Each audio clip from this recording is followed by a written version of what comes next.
En las últimas semanas hemos visto cómo aparecen nombres de personajes detestables que resulta van a ser candidatos ahora en la elección al Poder Judicial, magistrados, ministros, jueces, en fin, gentuza de verdad. ¿Qué fue lo que pasó? Que se les colaron tipos que han cometido delitos, por ejemplo. Y ahora resulta que ya el histriónico Gerardo Fernández Noroña, digamos que medio lo reconoce, pero resbala la culpa. Fíjense en lo que está sucediendo. Le dice aquí en una respuesta María Emilia Molina, que es magistrada, me parece, sí, magistrada de circuito, le responde al histriónico Noroña sobre lo que dice, y ahora les dejo lo que también responde Guadalupe Tadei, que le dice al histriónico Noroña, no, a ver, una vez que termine la elección, todo está ya perfectamente definido en la reforma que ustedes hicieron.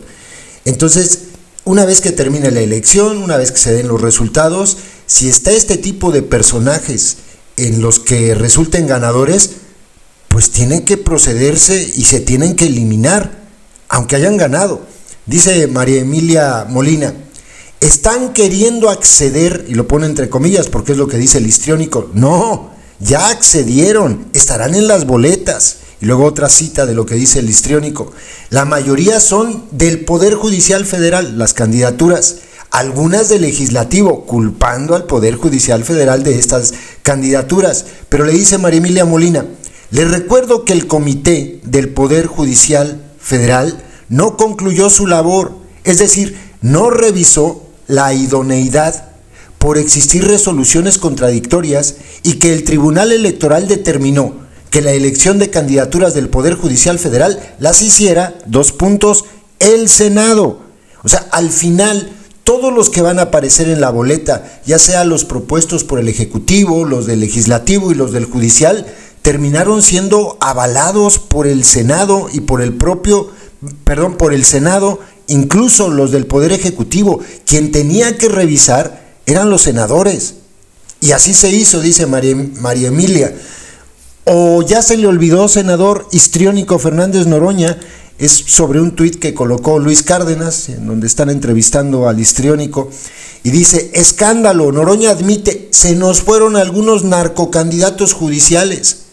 Así, sin más, el histriónico reconoció que sí, se les colaron candidatos con antecedentes criminales en la lista para el Poder Judicial. Se nos fueron algunos casos, dijo con ligereza, de quien olvida las llaves o los tamales, pero lo peor viene después. Como ya no pueden bajarlos, ahora el histriónico pide que sea el INE quien corrija las omisiones. Bueno, el INE le responde en voz de Guadalupe Tadei que no, que existen reglas y que quien tiene que bajarlos son ellos.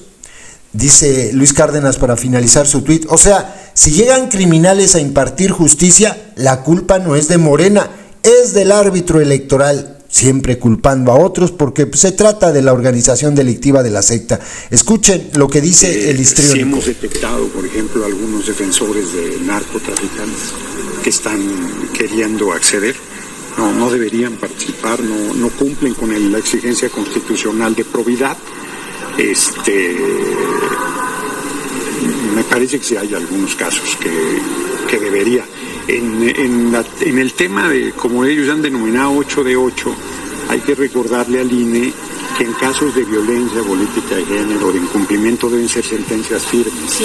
Y sería desafortunado que un defensor de narcos acreditado o un juez que ha liberado a narcos acreditado con una conducta sistemática, Exacto. Entonces yo creo que debería ser antes de la elección, cuando tomen esas determinaciones. Presidente, pero lo pueden hacer en la calificación, ¿no? Porque... No, sí lo pueden hacer. La Constitución establece la probidad y se nos fue, en algunos casos. No quiero. Que los poderes son los que debieron haber hecho esa revisión. Sí, y se hizo la revisión y no es ninguna jiribilla, pero la mayoría, los temas contabilizados, la mayoría son del Poder Judicial, pero sí hay algunos del Poder Legislativo, o sea, entonces no discuto eso. Yo creo que es el momento de retirar candidaturas que no cobran requisito, tampoco son muchas, y creo que hay, y se abren además a que la ciudadanía haga señalamientos, deben resolverlo antes de la elección. Yo no veo la razón para que se esperen hasta que haya habido el proceso electoral. ¡Qué barbaridad! ¿Saben qué significa esto? Que ni siquiera entendieron lo que votaron. O sea, ni siquiera se pusieron a leer lo que ellos escribieron, lo que redactaron, lo que ellos llevaron al pleno, lo que ellos votaron. O sea, no conoce cómo es el propio procedimiento porque no lo leyeron, porque son unos pinches levantadedos nada más. ¡Qué vergüenza, de verdad! ¡Qué vergüenza de legisladores tenemos! En serio, escuchen lo que dice el INE. Muy bien, por cierto, la periodista de ¿qué es? De N+, que le mete ahí las pullitas, oiga, como diciéndole, oiga, no sé usted, güey, en pocas palabras, así de claro. Escuchen lo que dice el INE. Establece perfectamente que todos aquellos requisitos que se deben de cumplir incluyen la probidad de las personas.